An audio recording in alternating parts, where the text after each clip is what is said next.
Anne Hidalgo, qui a par ailleurs affirmé, vous en parlez, son ambition de rendre les Jeux Olympiques et Paralympiques de 2024 100% accessibles. C'est vrai que ça peut amuser déjà au regard de ce qui se passe dans la vie quotidienne des Français handicapés, les manques qu'ils subissent. Qu'est-ce que vous en pensez, vous ?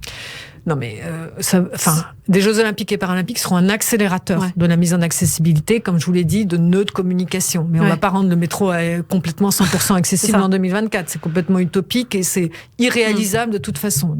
Ne sont en somme et puis de toute façon en cadencement de travaux. Non, moi ce qui m'importe, c'est que les Jeux Olympiques et Paralympiques soient un accélérateur de plusieurs choses. De visibilité des personnes en situation de handicap. Il y aura des bénévoles en situation de handicap à l'organisation et l'accueil des Jeux Olympiques puis paralympiques, dès le premier jour d'ouverture, pour que le monde entier voit que les personnes en situation de handicap sont acteurs dans la cité, sont elles-mêmes accueillantes et sont bénévoles. Donc, nous travaillons à la formation de ces bénévoles, justement, pour qu'ils aient un passeport et pour qu'ils puissent être tout simplement acteurs en termes d'accueil. Ce sont les volontaires.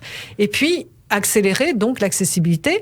Le village olympique, qui en héritage sera après des logements sociaux, sur la commune de Seine-Saint-Denis, sera un laboratoire d'accessibilité 100% accessible, universel, tout type de handicap. Et j'y travaille justement avec la Solidéo, et pour que justement ça soit une vraie vitrine de ce que la France peut faire de mieux en accessibilité universelle. Tout type de handicap, dans la signalétique, pour le handicap psychique, dans l'accès bien sûr physique des bâtis, et qu'on voit que justement, encore une fois, quand on travaille sur les besoins les plus spécifiques, c'est-à-dire les personnes handicapées, on travaille pour le bien commun de tous et que ça devienne un héritage pour tout un chacun, pour bien vivre dans la cité.